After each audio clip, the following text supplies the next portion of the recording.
Bandhigga ganacsiga Soomaaliyeed waa bandhiggii ugu horeeyay noociisa ee lagu qabto magaalada Muqdisho 30 sano kadib. Waxa ka soo qayb galay mas'uuliyiin ka tirsan dowladda federaalk ee Soomaaliya, shirkado, aqoon-yahano iyo martiraf kale oo lagu casuumay. Injineer Cabdisataar Carabo oo ah agaasimaha Bandhigga ganacsiga Soomaaliyeed ayaa ugu horeyn daah furay bandhigga.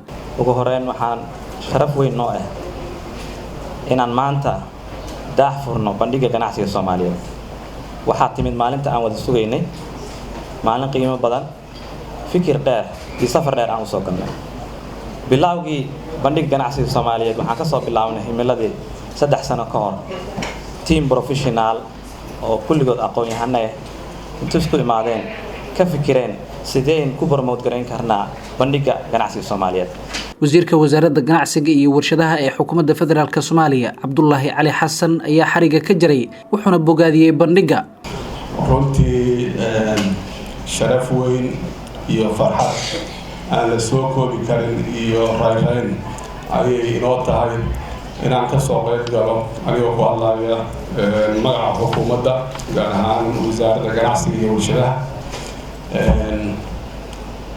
ra'iisul wasaaraha iyo madaxweynaha intaba inaan ka soo qayb galo xafladan sida heerka sare loo agaasimay oo aan la socono si aqoon ku dhisan tahay si aan lagu degdegin si aad looga baraandegay loo soo agaasimay carwadan aan maanta ka qaybgalayno oo xambaarsan qaybo kala duwan runtii aad ayaan u soo dhaweynaynaa in la yimaado fikrado ganacsi oo wax ku ool ah ayaa kalinta dhismaha dhaqaale ee dalka kaabi karta.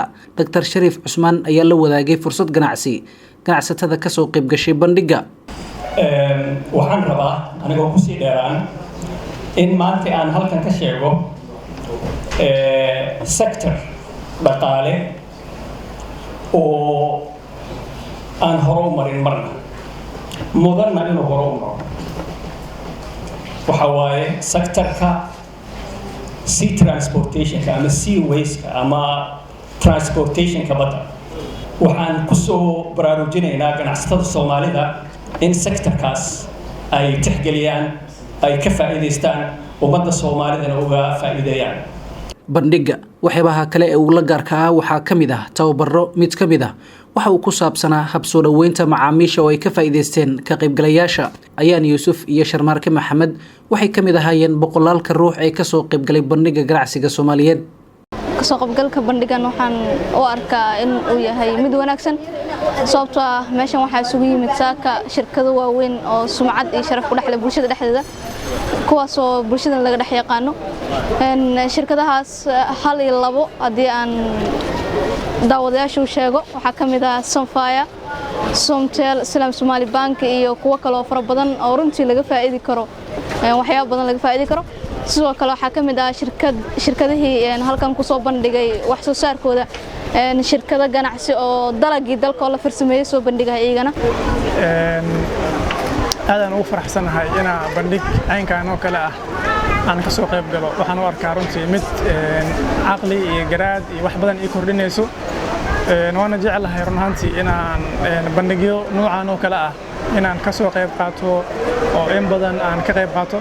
runtii waxay ii tahay farxad runtii aan la soo koobi karin. maasha Allah aad ugu faraxsanahay.